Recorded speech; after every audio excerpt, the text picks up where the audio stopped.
Oke, Assalamualaikum warahmatullahi wabarakatuh. Kali ini saya akan menjelaskan restoratif justice dan retributive justice. Jadi pengertiannya eh, restoratif atau keadilan restoratif adalah pendekatan dalam penyelesaian perkara pidana yang menekankan pada dialog dan mediasi antara korban dan pelaku dan masyarakat. Tujuannya adalah untuk memulihkan kerugian yang dialami korban dan mengintegrasikan kembali pelaku ke dalam masyarakat, bukan hanya menjatuhkan hukuman penjara. Proses melibatkan fasilitator netral dan bertujuan untuk mencapai kesepakatan yang diinginkan bagi semua pihak. Jadi apa nih, korban sama pelaku ini sama tokoh masyarakat kayak diselesaikan dengan cara kekeluargaan. Terus tapi untuk mencapai suatu kesepakatan bersama begitu. Jadi prinsip-prinsipnya dasar restoratif justice ini yang pertama kejahatan merupakan pelanggaran terhadap hubungan antar manusia. Terus korban dan masyarakat merupakan pusat dari proses peradilan. Yang ketiga, prioritas pertama proses peradilan adalah membantu korban. Yang keempat, prioritas kedua adalah memulihkan masyarakat sejauh yang dimungkinkan.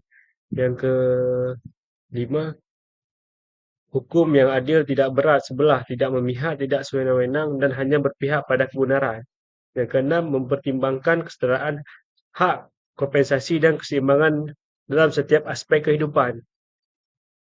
Jadi kejahatan restoratif justice ini, yang saya bilang pertama tadi, berhubung erat antar manusia. Kalau kalau kayak pemukulan binatang nggak masuk, ini antar manusia aja.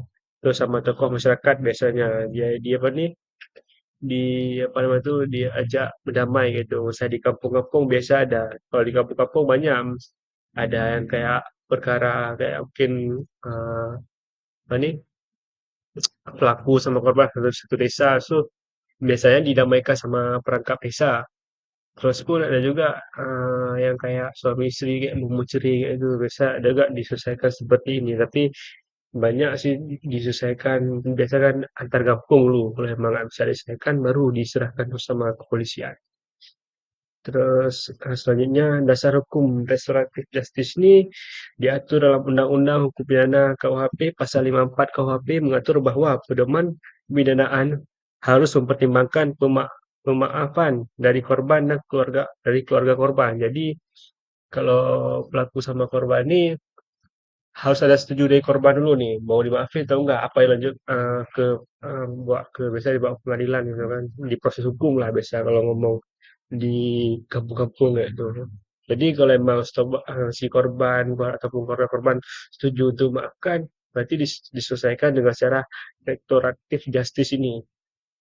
Jadi dasar hukum yang kedua adalah Peraturan Kepolisian Negara Republik Indonesia Nomor 8 Tahun 2021 mengatur penerapan restoratif justice dalam penuntasan perkara pidana seperti kecelakaan lalu lintas. Nah, lalu lintas ada juga sih diselesaikan biasa dibawa ke polsek kan.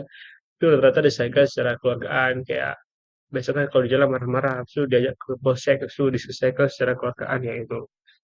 Terus peraturan yang ketiga ini Peraturan Kejaksaan Republik Indonesia Nomor 15 Tahun 2020 mengatur penghentian penuntutan berdasarkan restoratif justice. Jadi misalnya udah dilakukan kayak jalan damai ya udah berarti selesai kayak itu.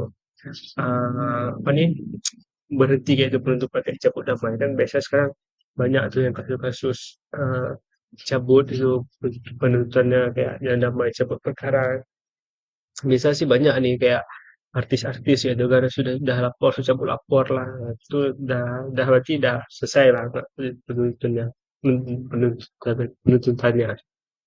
Terus yang kayak kemarin yang kasus kayak Agus pinjaman air keras tuh yang sama tuh so adalah kasusnya kayak itu.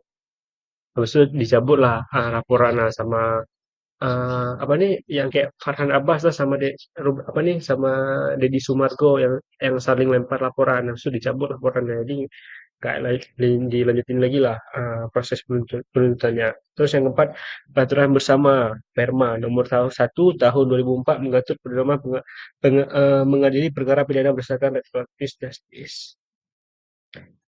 Jadi kesimpulannya adalah restoratif justice adalah pendekatan dalam sistem peradilan yang menekankan pemulihan hubungan antar korban dan pelaku serta melibatkan masyarakat dalam proses penyelesaian konflik. Meskipun belum ada payung hukum formal di Indonesia, konsep ini telah diterapkan dalam beberapa kasus sama pelaku pemula dan anak-anak. Restoratif justice berjuang untuk mengurangi pembalasan, memproduksi dialog, dan menciptakan reparasi yang sesuai dengan kebutuhan semua pihak yang terlibat. Jadi restoratif justice ini sangat berguna nih, yang sangat apa nih, untuk menyelesaikan kasus-kasus kayak anak-anak nih yang di bawah umur, kayak dikembalikan ke keluarga kayak itu. Kayak yang baru-baru terjadi beberapa bulan kemarin kayak kasus-kasus gangster-gangster itu ternyata diselesaikan dengan cara restoratif justice. Jadi dikembalikan ke keluarga gitu, dibina, dididik. Biasa biasa kan dipanggil tuh kayak rangkap desa untuk hadir ke kantor kepolisian, sudah datang keluarga si pelaku sama polisian sudah diselesaikan secara restoratif justice. Tapi kalau yang di sini ada wajib lapor, tapi rata-rata ya dipulangkan kembali. Tapi kalau emang mengulang biasanya dikasih surat apa nih, nggak dikasih keluar surat apa namanya itu SK3 itu sih pengancam dari kepolisian. Ya, waktu udah mau habis. Jadi singkat saja, pengertian retributive justice, retributive justice atau keadilan retributif adalah pendekatan dalam sistem peradilan yang berfokus pada penghukuman pelaku kejahatan sebagai balasan atas tindakan mereka. Tujuan utama adalah memberikan hukuman yang setimpal dengan kejahatan yang dilakukan, seringkali tanpa mempertimbangkan rehabilitas pelaku atau pemulihan korban. Dalam konteks ini, keadilan dihukum berdasarkan beberapa baik hukuman mencerminkan kesalahan yang dilakukan dalam prinsip mata ganti mata sebagai satu filosofinya. Jadi maksudnya ini seperti kayak pada tangan ya itu. Sebenarnya kayak itu kayak hampir sama kayak kisah gitu.